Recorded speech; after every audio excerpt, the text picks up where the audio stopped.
পারি না, কিন্তু তোমার কাছে ইবাদত করতে তোমার নামের জিকির করি আমার গুনার কৃষ্ণ মিটে যায়। আজকে আমার জিহ্বার মধ্যে তুকা আমি কেমন স্মরণ করবো রে মালিক। আয়ুব নবী এইভাবে নিজে নিজে মুহাসাবা করতেছেন, আল্লাহর কাছে ধৈর্যের পাহাড় কায়েম করতেছেন।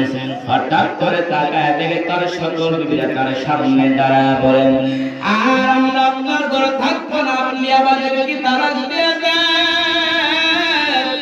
সবাই যেতেছি আপনার তুলে আমরা পেতে চাই না।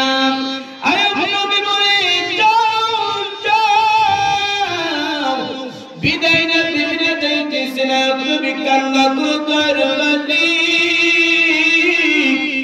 দুনিয়াতে সন্তান যদি মার কাছে মাকে বাবার কাছে, আবার বাবা যদি সন্তানকে মহান হয় মায়ের কাছে, কিন্তু শেষ পর্যন্ত প্রত্যেকটা মানুষের জীবনের আপন হলো তার আদরের বিবি ছাড়ার কেউ কাউকে।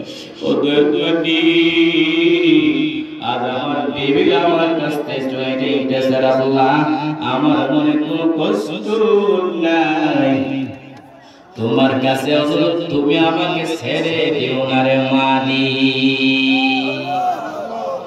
দুনিয়া সব আমাকে ছেড়ে চলে যাচ্ছে, আমাকে ছেড়ে দিয়েন না রে মালিক।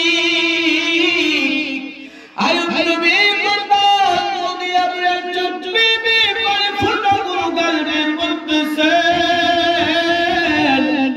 হঠাৎ করে টাকা দেখি তার পায়ের কিনারে একজন বিবি ইউসুফ নবীর কন্যা রহমা। আয়ুব নবীর পায়ের কিনারায় বসে বসে কান্না করে। আয়ুব নবী বলে, সবাই চলে গেছে, তুমি কেন যাও নাই কেন বিবি? রহমান নবী পাঁচ কান্না করে আর পায়ে গল্প, আমার বাবা ইউসুফের কন্যা কি, কিন্তু আমার তেমন কোনো আমল নাই।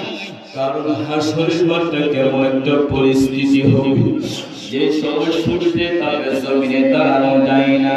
মুসা নবী কাঁদবেন আর বলবেন, আল্লাহ আমারে বাঁচাও। ইব্রাহিম নবী কাঁদবেন, আল্লাহ আমারে বাঁচাও। ঈসা নবী কাঁদবেন, আল্লাহ আমারে বাঁচাও। আপনারা সব নবী, তখন আপনি কি করবেন? আপনি তো দুজাহানের নবী, মায়া